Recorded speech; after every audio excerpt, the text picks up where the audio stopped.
জয় গুরু। পরম দয়াল শ্রী শ্রী ঠাকুরের শ্রীচরণে জানাই ভূমিষ্ঠ প্রণাম।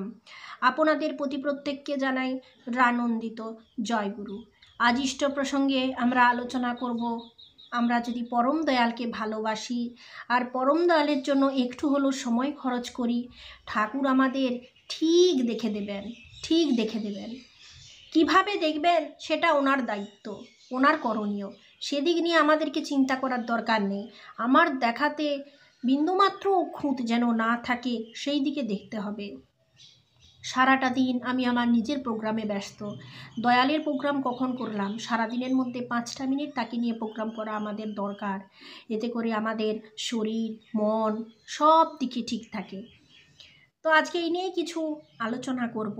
আমাদের কর্মীদের যে ব্যাপারটা থাকে, আচার্যদেব বলছেন আমরা আমাদের ব্যক্তিগত জীবনে, পারিবারিক জীবনে, সামাজিক জীবনে আমাদের কর্তব্যগুলিকে কিভাবে পালন করে চলব, সেটা কিন্তু আমাদের নিজেদেরই নির্বাচন, নিজেদেরই নির্ধারণ। ঠাকুর বলেন তোমার জীবনের দায়িত্ব তোমার একার। তাহলে দায়িত্ব যখন আমার নিজেরই, তখন আমি কাকে গুরু মেনে চলব তা আমাকেই স্থির করতে লাগবে। গুরুর নির্বাচন তথা নির্ধারণ যখন কারো সঠিক পথে হয়, একমাত্র তখনই তার জীবনে পরিবর্তন আসে। বাবা মানে শ্রী শ্রী দাদার নাটমণ্ডপে তখন একটা প্রায় গান হতো, মিলন হবে কতদিনে আমার মনের মানুষের সনে। এই মিলন কিভাবে হবে? যদি আমার মনের মানুষের সাথে আমার মিল না হয়, তাহলে এই মিলন কোনো দিনই সম্ভব নয়। আর এই মনের মানুষের সঙ্গে মিল হতে গেলে কি করতে হবে? আমাকে তার তৃপ্তির কারণ হতে হবে।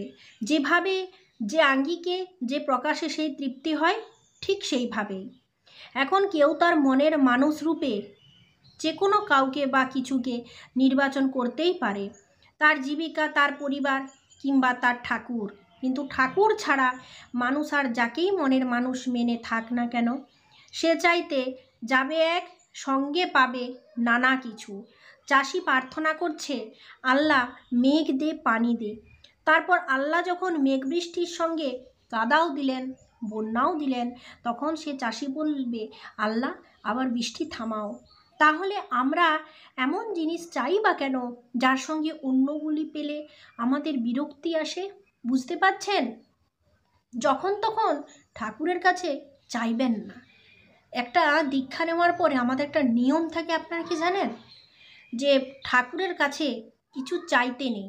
ঠাকুরের কাছে কিছু চাইলে আরও তার সাথে অনেক কিছু আসে যেগুলো আমাদের দরকার নেই, অপ্রয়োজনীয়। প্রত্যেকে যে যেমন জীবন লাভ করেছে সেটা তো তারই নির্বাচন। তাহলে এত সব শরীর খারাপ, মন খারাপ, সেইটা নিয়ে লোকের এত অভিযোগ কিসের?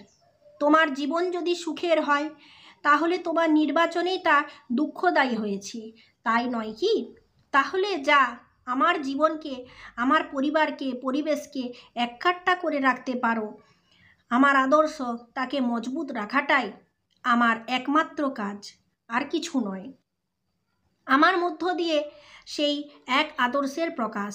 সে আমি ধন্য হই, দরিদ্র হই, সবল হই, দুর্বল হই, সক্ষম হই, অক্ষম হই, যেমনই হই না কেন, আমি তার জন্য চেষ্টা করি কি না, এটাই হচ্ছে বড় কথা। আমি যেমনই হই না কেন, আমি তার জন্য কতটা করলাম, এটা আমাদেরকে কিন্তু ভেবে দেখতে হবে। বছরে 365টি দিন, এই 365 দিনের প্রতিদিনই কেউ আদর্শের প্রতিষ্ঠায় পথে নামবেন দুর্বার গতিতে, সেই আশা করাটাই কঠিন। যদি নামেন কেউ, আমি বলবো সে পাগল।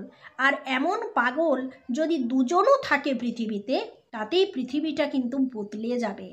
আর এতটাই আমরা নিজস্ব কাজে ব্যস্ত, ঠাকুরকে মনে করার অবসরটাই আমাদের নাই। তাহলে এখানে মোদ্দা কথা এটাই দাঁড়ালো যে ঠাকুরকে, মানে এটাই মোদ্দা কথা দাঁড়ালো যে ঠাকুরের কাজ আমাদেরকে একটু হলেও করতে হবে। এই যে বলছেন যে, এই যে আচার্যদেব বলছেন ধনী হই, দরিদ্র হই, সবল হই, দুর্বল হই, সক্ষম হই, অক্ষম হই, যেমনই হই না কেন, আমি তার জন্য চেষ্টা করি কিনা বড় কথা, আমি তার জন্য কি করলাম। যদি এমনটা সম্ভব নাও হয়, কর্মীরা যদি পার্ট টাইমেও ঠাকুরের কাজ করেন, তাহলে সেটাও অন্তত সঠিকভাবে করে যেতে হবে। কেউ যদি ধার্য করেন তিনি মাসে 4 দিন বেরোবেন, তাতে অসুবিধা নেই, কিন্তু ওই 4টে দিন অন্য কোনো গল্প রাখলে চলবে না। না জীবিকা, না পরিবার, বউ বাচ্চা, না কিছু। ওই কটা দিন নিজেকে উজাড় করে কাজ করেন আপনারা। কাজটা কি আপনাদের? ওই যে অগণিত সাধারণ গুরু ভাইরা, ঘরের মায়েরা যারা দীক্ষাপত্রের কাজে নিত্যদিন ছুটে চলেছেন শত স্বেচ্ছায়, তাদের যাত্রায় সামিল হন অকৃত্রিম ও আন্তরিকভাবে। নেতৃত্ব দিতে নয়, কেবল তাদের পাশে গিয়ে দাঁড়ান, উৎসাহে ভরিয়ে তোলেন। তাদের আর কিচ্ছু চায় না। আপনাদের কাছে তারা শুধু এইটুকুই প্রত্যাশা রাখেন, কারণ ঠাকুরকে আমরা সবাই ভালোবাসি। আমাদের কাজ শুধু সবার এই ভালোবাসাগুলিকে তোমার সাথে একেবারে লয়ে মিলিয়ে দেওয়া। তাহলে এখন বুঝতে পাচ্ছেন যে ঠাকুরের কাজটা কতখানি ইম্পর্ট্যান্ট, কতখানি আমাদের দরকার। ঠাকুরের কাজ করলে জানেন মানে কতখানি আপনি এগিয়ে যাবেন। আর ঠাকুর দয়া করেন। আপনি ইষ্টভীতি করার সময় একবার চোখের জল পেলে ঠাকুরের কাছে আপনার অসুবিধার কথা নিবেদন করে দেখুন, এবং লাস্টে এইটুকুই করুন, আপনার ইচ্ছা তার কাছে প্রকাশ না করে তার ইচ্ছা প্রতিফলিত হওয়ার জন্য তার কাছে নিবেদন করুন। দেখুন আপনি সেই দিনেই ফল পাবেন। আমি পেয়েছি। এই তো সেদিন আমি আমার মনের কথা ঠাকুরের কাছে নিবেদন করলাম ইষ্টভীতি করতে করতে। সত্যি বলছি, এত ঠাকুরের দয়া, এত ঠাকুরের দয়া। সারাটা দিনের মধ্যে আমি শুধু বুঝেছি ঠাকুর তোমার কি দয়া। শুধু ঠাকুরের কাছে আমি বললাম যে ঠাকুর আমার এই অসুবিধাটা হয়েছে, ঠাকুর তুমি আমার সাথে থাকো, তুমি যদি না থাকো আমি কিন্তু চলতে পারবো না জীবনে। আমি অনেক বড় কাজে নেমেছি, তুমি আমাকে দেখো আর তুমি আমার সাথে থাকো, তোমাকে নিয়ে আমি এগিয়ে যাব, আমি এগিয়ে যাচ্ছি।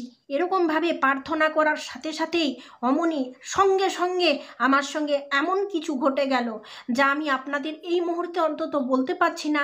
তবে এটা মিথ্যা কথাও নয়, এটা একেবারে সত্যি কথা যে ইষ্টভীতি করার সময় আপনি যে কথাটা ঠাকুরকে বলবেন সেই কথাটা আপনার হতে বাধ্য, এবং ঠাকুর আপনার সঙ্গে আছে বলে আপনি প্রতি মুহূর্তে বুঝতে পারবেন। জানেন আমি এইভাবে প্রতি পদক্ষেপে আমি অনুভব করেছি, এটা আমার অভিজ্ঞতার কথা, এটা সত্য কথা যে ঠাকুরের কাছে কিছু বললে এই সময় ঠাকুর সত্যি সত্যি আমার কথা শোনেন। ঠাকুর যে কারো কান নিতে জানেন না, ঠাকুর সবাইকে দিতে জানেন, এবং ঠাকুর আমাদের কাছ থেকে নেওয়ার মধ্য দিয়ে আমাদের মঙ্গল করেন।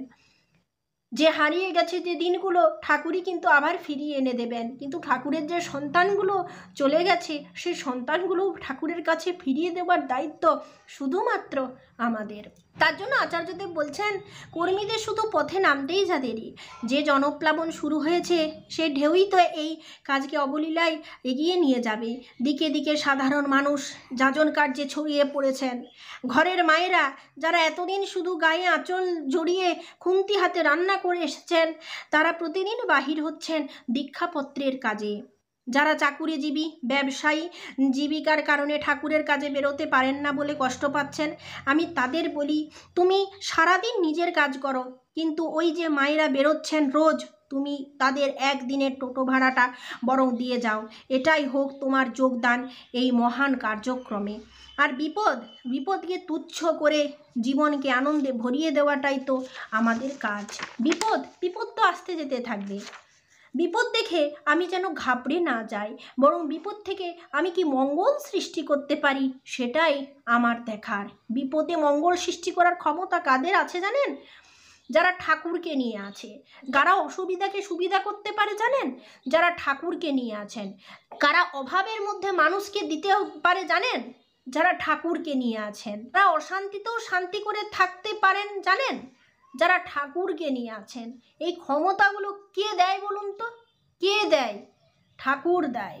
তো তার জন্যই আপনার সঙ্গে ঠাকুরের যেন একটা গল্প তৈরি হয়। আচার্যদেব বলছেন আজকে আমার সাথে ঠাকুরের একটা গল্প তৈরি হয়েছে, সত্য বাস্তব ঘটনা তৈরি হয়েছে, যেটা আমি আপনাদের সামনে একটু আগে শেয়ার করলাম।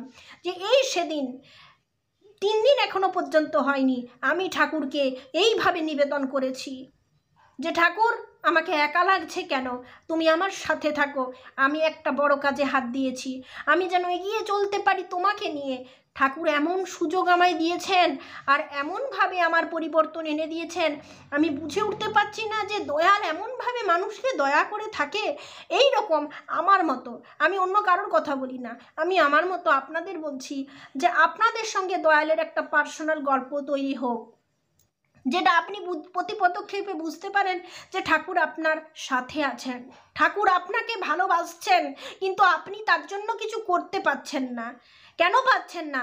তাই 5টা লোকের জন্য নয়, আগে তার জন্য করতে শিখুন, আপনি সব কাজ আপনার কিন্তু এগিয়ে যাবে।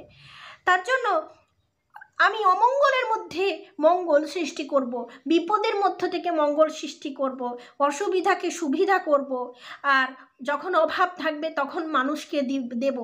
এর মধ্য দিয়ে আমার পরিবর্তন আসবে, আমার ভেতর থেকে ঠাকুর প্রকাশিত হবেন। এই মাঠেই 2016 সালে নববর্ষের ঋত্বিক সম্মেলনের জন্য বানানো এই মণ্ডপ বিধ্বংসী আগুনে পুড়ে ছাই হয়ে গেল। আচার্যদেব বলছেন, আমি কিছু গোবর জোগাড় করে কয়েকজনকে বললাম, এই ছায়ের সঙ্গে গোবর মেখে ঘুটে দে তো। আমার মা বললেন, তোর কোনো কাজ নেই, এত টাকার জিনিস নষ্ট হয়ে গেল আর তুই তাই দিয়ে ঘুটে দিচ্ছিস। এটাকেই তো বলে বিপদের মধ্যে মঙ্গল সৃষ্টি করা। যাই হোক, সেই ঘুঁটে তৈরি হলে সেগুলি আশ্রমের নৈশ প্রহরীদের দেওয়া হলো, যাতে তারা শীতের রাতে আগুন তাপিয়ে একটু আরামে কাজ করতে পারে। বুঝতে পারলেন কিভাবে বিপদের মধ্যে মঙ্গলকে সৃষ্টি করা যায়? এটাই হচ্ছে পাওয়ার, ঠাকুরের মানুষের পাওয়ার, ঠাকুরের পাওয়ার, জানেন এটাই পাওয়ার। আর এই পাওয়ার এগিয়ে চলুন, ঠাকুর আছেন, ঠাকুর অবশ্যই আছেন। ঠাকুর যদি না থাকতেন আমার সাথে এটা ঘটতো না। এই 3 দিন আগে ঘটে যাওয়া একটা সুন্দর ঘটনা আপনাদের সামনে আমি বললাম। আপনি ইষ্টভীতি করবার সময় আপনার অসুবিধার কথা একেবারে মন থেকে, যেন ঠাকুর আপনার সামনে বসে আছেন এই হিসেবে আপনি ঠাকুরকে বলুন। যেমনভাবে আপনি আপনার বাবাকে, আপনার স্বামীকে, আপনার ছেলেকে আপনার অসুবিধার কথা জানান, ঠাকুর সামনে আছে এই রকমভাবে অনুভব করে ঠাকুরের সাথে কথা বলুন। দেখুন আপনার সমস্ত সুবিধা হবার জন্য যে ক্লুগুলো, সেটা আপনি সেই দিনেই পাবেন। এই একটা বাস্তব সূত্র আপনাদের আমি ধরিয়ে দিতে চাইছি। তাই ঠাকুর আছেন, তার অস্তিত্বকে অনুভব করতে হবে আপনাকে ভালোবাসা দিয়ে। আজকে প্রসঙ্গ এইটুকু। জয় গুরু।